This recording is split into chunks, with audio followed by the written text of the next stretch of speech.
Okay, cool. It does work. Okie dokie. Hello, Brian here. Well, just welcome anybody that's about to come on, whatever, but I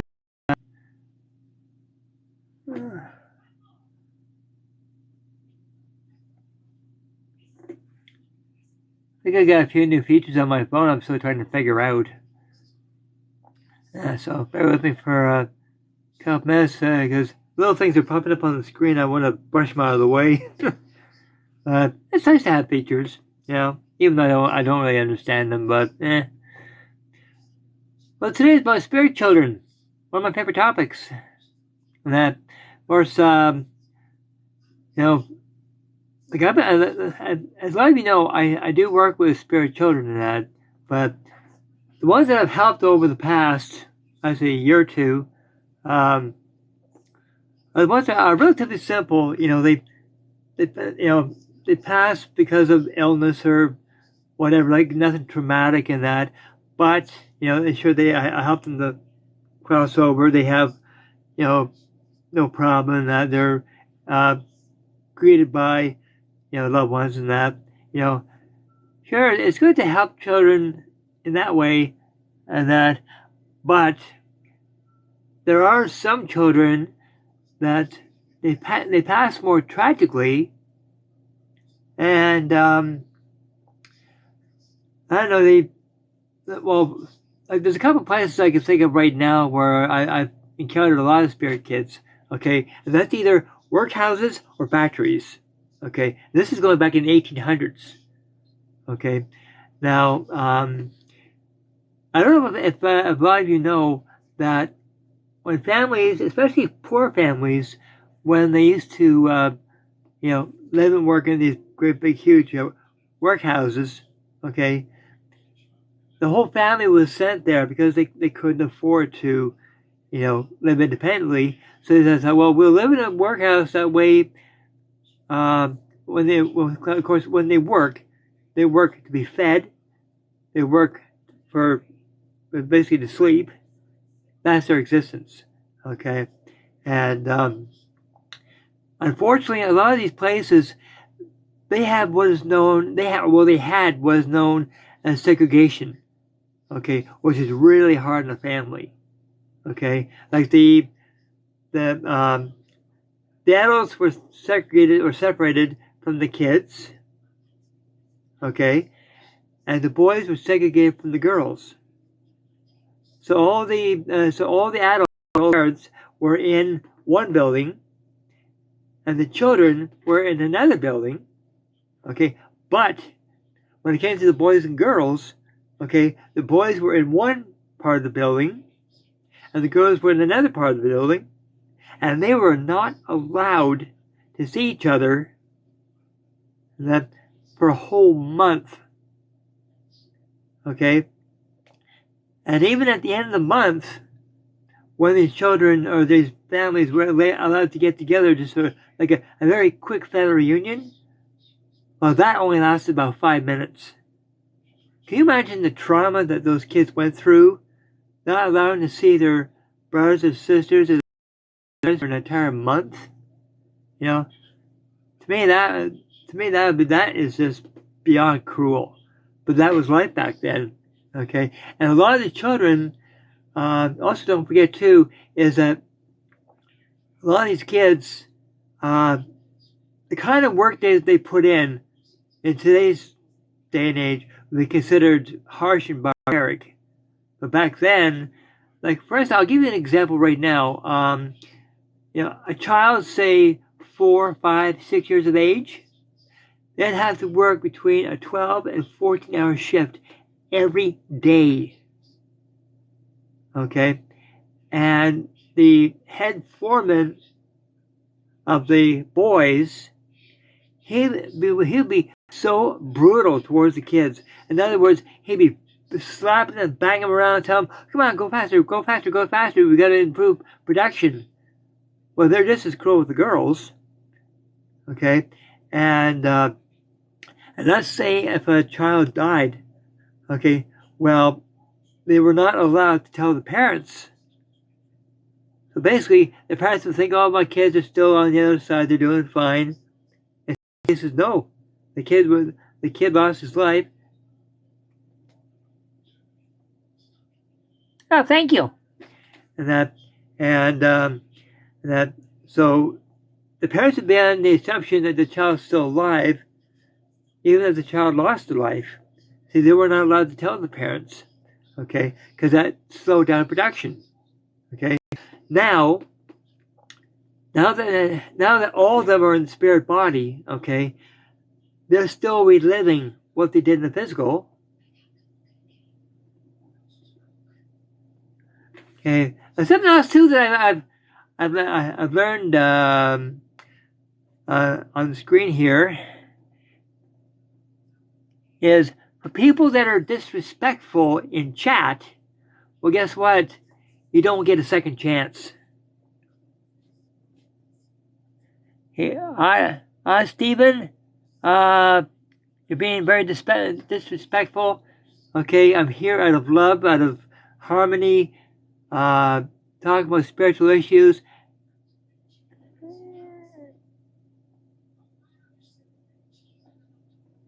It's not a threat.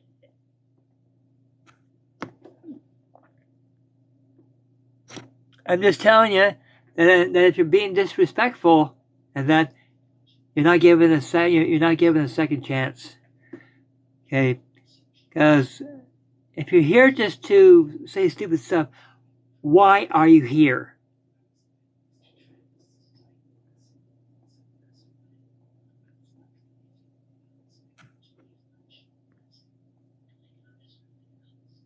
Okay.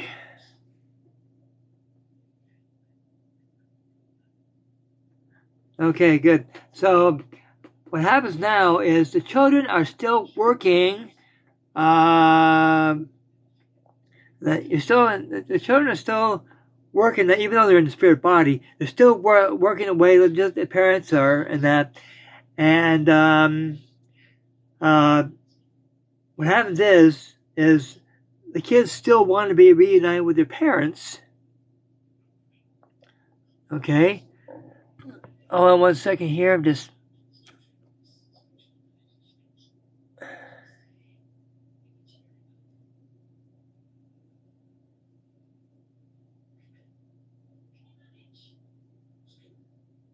Okay. Just clearing out the trash. Anyway, I've come across many children that they want to leave, but they're too afraid. Okay, I'll give you an example right now. Okay, you know when a family goes to an amusement park or a fun fair, okay, there's so much to do. There's such a big place, yeah, that's all. That's my wife's stuff. Let's say a child gets separated from the rest of the family, and that happens a lot. Okay, naturally the child becomes upset, becomes frightened, starts to cry. All that stuff says, "I want my mommy, I want my daddy." Okay, and naturally the child is always taught that if you ever get separated from the family, okay, go to a police officer or a security guard, and they'll help you be reunited with the family, and only after say a few hours or not even that, the child is reunited with the family. Because I guess they put an announcement over the PA system or whatever. They're reunited. Oh, the joy of that child is unreal. Well, it's basically the same thing when it comes to workhouses, but they have a rather able security, not a security guard, but a foreman that does not want the children to go anywhere. They got to continue working, even in the spirit. So what happens is the medium or the guide will try to speak with the children to make sure that the foreman is not around, and say, okay, you want to leave this place finally and go to heaven. A lot of them will say no because they want to be reunited with their siblings, like their brothers or sisters. Plus, they want to be reunited with their parents. Okay, so in a lot of cases, and that the parents and that are instructed, usually by the spirit guides, like my spirit guide, and that to meet over where the children are in a certain area. Then the children said, okay, then the children are instructed to go to a certain area, okay, where the parents and the child are reunited. This has to be done quickly so that the supervisor doesn't know, okay. Then once all the siblings are all back getting gathered together again, then the guide will actually help them to finally cross over through the beautiful white light. They're finally gone. And that, so, what was it? Knob Goblin? Well, that's an interesting name. But in some cases, if children are so traumatized, let's say by a man, that they lose faith in a male adult, okay? And what will happen is, let's say my guide will go to a female worker that's still at the workhouse and say, okay, can you talk to the child and get the child to go to a certain area and so the parents can be reunited, okay? But gathering the trust of the child is a big task because they're so traumatized. Okay, but eventually the children are told to go to a certain area of the building in secret, and that they're reunited with the rest of their siblings eventually. Their parents are reunited, and then the whole family can move on, okay, to heaven. Okay, but then there are some cases where they got to do what I call, they got to temporarily separate the family a little bit. In other words, the father takes the son or sons, the mother takes the daughter or daughters, and they cross, like first the men or the women or whatever, then they're reunited in the spirit world. Okay, so whatever method is used, as long as the kids are taken out, and that, because I'm seeing it, because and also too, don't forget, is let's say if your guy is busy with someone else and you're the one with the task of helping the child, okay. Well, sometimes if that child is so traumatized by a man, okay, they'll say, I don't want that man to help me. I want a woman to help me, a woman medium rather than a male medium, okay. Well, we've had to arrange it so that the female medium help the child to move on. I've had that too, because I've offered to help I think it was a little boy. The little boy was so traumatized because of that man, that foreman, they wanted a woman to do it. Well, on our team, the SWYPT team, okay, we have a combination of male and female mediums that help these children. Okay, but they all know that I specialize in helping the children to move on. But the key thing is gain their trust first. Because you can't help them out if you can't gain their trust. Okay, because don't forget, these kids are so traumatized of what happened to them in the physical, and they're still being traumatized. And that, so eventually, I have seen a few kids cross over, either individual or with family unit, whether it's a workhouse, a factory, or in some cases a prison, because in some prisons around the world there is segregation there, and that's so.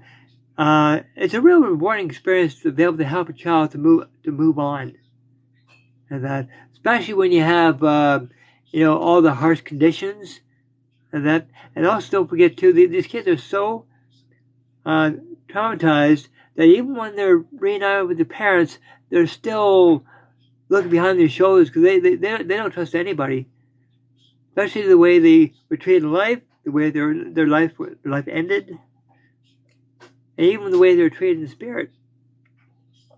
And that it's really sad when we come to think of it, and that, but Anyway, like I said, I devoted my life to helping spirit children and that, and I really love it and that.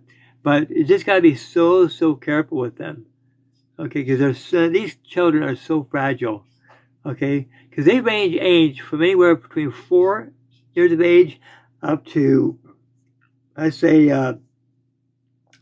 between 10 and 12 years of age, and that. And I've even seen a 10-year-old child quiver in the corner like a 4-year-old because they're so frightened, and that. And that's really sad when we come to think of it.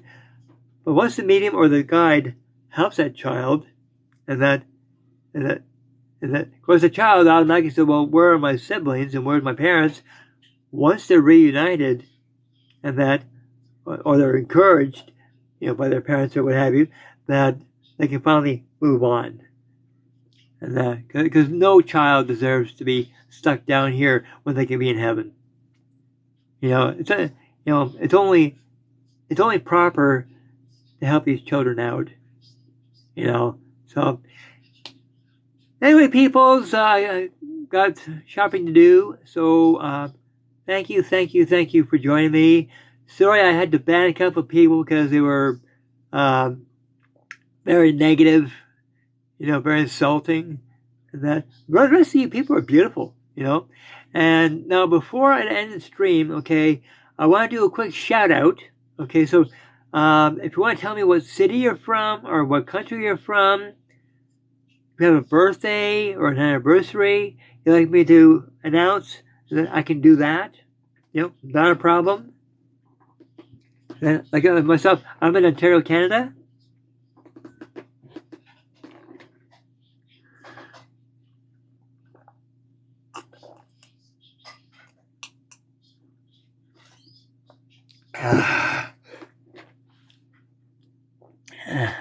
Hi, Father. Yeah, that's cute. Okay, well, nobody wants to do it. Wants to say where they're from and all that kind of stuff. That's fine. And so, anyway, like I said, better get going. So, again, around this time next Friday, live stream again.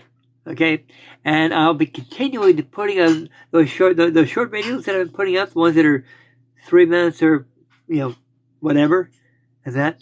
I started a very brief series on Ouija boards.